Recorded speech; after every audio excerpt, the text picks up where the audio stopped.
नमस्कार प्यारे बच्चों। आज हम करेंगे कक्षा दूसरी की वर्कशीट नंबर 12। विषय है नैतिक शिक्षा और उपविषय है देश प्रेम राष्ट्र प्रतीक।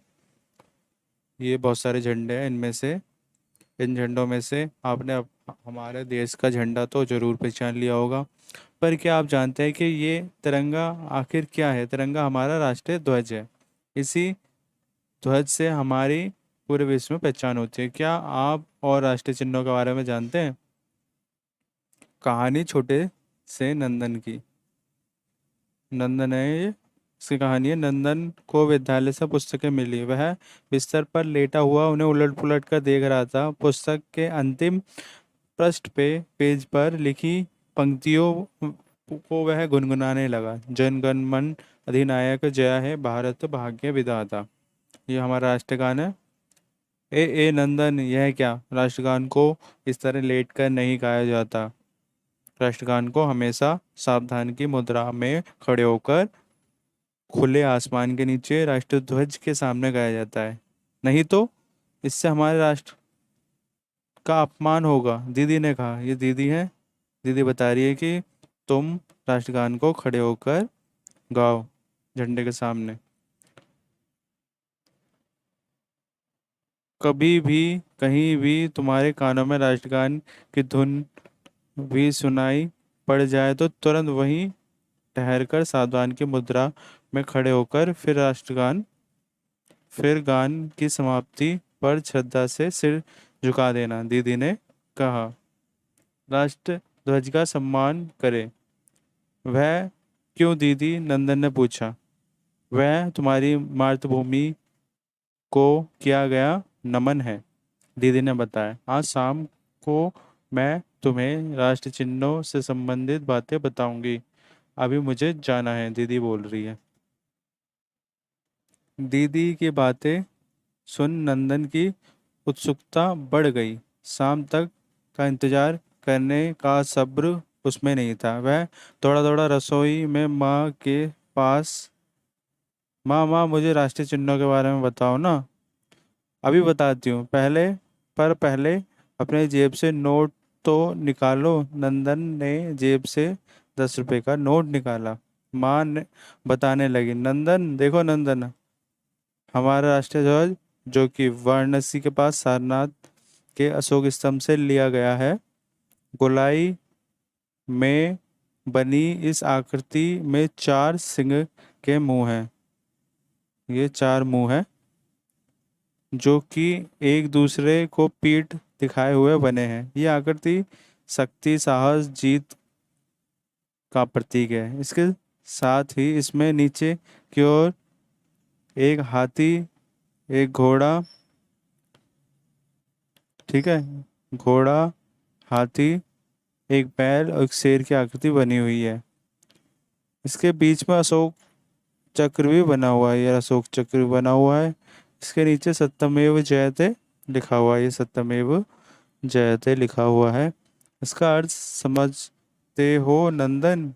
नहीं, नंदन ने ना में गर्दन हिलाई। इसका अर्थ होता है सत्य की हमेशा जीत होती है, विजय होती है। और हमारे राष्ट्रीय ध्वज के बारे में तुम जानते ही हो। सबसे ऊपर केसरिया रंग हमारी वीरता का प्रतीक है। ये वीरता का प्रतीक है। सफेद रंग शांति का प्रतीक है, जो विश्व में शांति का संदेश देता है। राष्ट्रीय ध्वज की सफेद पट्टी पर नीले रंग का यह चक्र बना हुआ है, जिसे अशोक चक्र कहते हैं। यह हमारी प्रगति का सूचक है। हरा रंग हमारी समृद्धि, खुशहाली का प्रतीक है। खेतों में लहलहाती फसलों का रंग हरा होता है। अब फसल अच्छी होगी तो चारों और खुशहाली तो छाई जाएगी, समृद्धि फैल जाएगी। नंदन ने सारी बातें ध्यान से सुनी। समय हो चुका था, उसे तैयार होकर विद्यालय जाना था। वह विद्यालय के लिए निकल गया। पूरे रास्ते उसके दिमाग में यही सारी बातें घूमती रही। विद्यालय में प्रार्थना के बाद राष्ट्रीय गान गाया गया। आज इस गीत के प्रति उसके मन में असीम श्रद्धा थी।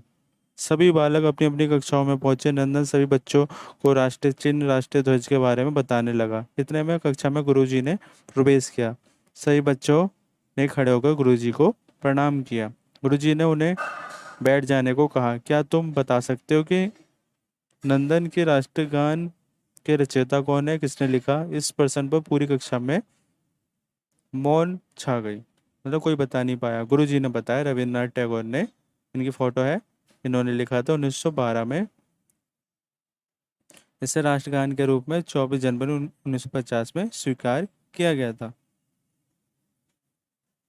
इसी तरह से बंकिम चंद्र चटर्जी द्वारा रचित गीत वंदे मातरम को राष्ट्रीय गीत के रूप में माना जाता है। यह गीत भारतीय स्वतंत्रता आंदोलन के का प्रेरणा स्रोत है। शाम को जब दीदी घर पर आई तो दीदी ने राष्ट्रीय पक्षी, पशु, फूल के बारे में पूछा। नंदन नहीं बता पाया, अभी उसे विद्यालय में इसके बारे में नहीं बताया गया था। दीदी ने नंदन को बड़े प्यार से बताया, अपना राष्ट्रीय पक्षी मोर है, राष्ट्रीय पशु बाघ है, राष्ट्रीय फूल कमल है। अपने राष्ट्र के महत्व की इतनी सारी रोचक जानकारी पाकर नंदन फूले नहीं समा रहा था। उसके बाद आओ देखें कितना जानते हो अपने देश के राष्ट्रीय चिन्हों और प्रतीकों के बारे में। क्या ये सभी हमारे राष्ट्र के चिन्ह हैं? ये सभी हमारे देश भारत के राष्ट्रीय चिन्ह और प्रतीक हैं। अलग अलग चीज़ें हैं, जैसे कि पशु है बाघ, मोर है पक्षी, हिंदी है भाषा, उसके बाद बरगद का पेड़ है ये राष्ट्रीय पेड़, उसके बाद ये हॉकी है राष्ट्रीय खेल, राष्ट्रीय ध्वज है तिरंगा, राष्ट्रीय फल है इसके बाद राष्ट्रीय फूल है कमल, राष्ट्रीय चिन्ह, उसके बाद राष्ट्रीय जलीय पशु डॉल्फिन, और राष्ट्रीय मुद्रा रुपया।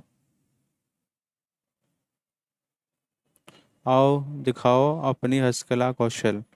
ठीक है, हाथ से कलर लो, हाथ में कलर लो, उसे एक पेज में छाप दो और यहाँ पर डिजाइन बना के मोर बना दो, राष्ट्रीय पक्षी। ठीक है, उसके बाद फिर एक और हाथ से छाप लो, राष्ट्रीय पशु बनाओ बाघ। इधर हाथ से छाप लो बंद करके, राष्ट्रीय फल बना लो आम। फिर एक और हाथ से छाप लो, कमल बनाओ अपने ड्राइंग की नोटबुक में। हम सभी अपने देश से प्रेम करते हैं, आओ मिलकर बनाएं भारत के राष्ट्रीय प्रतीक।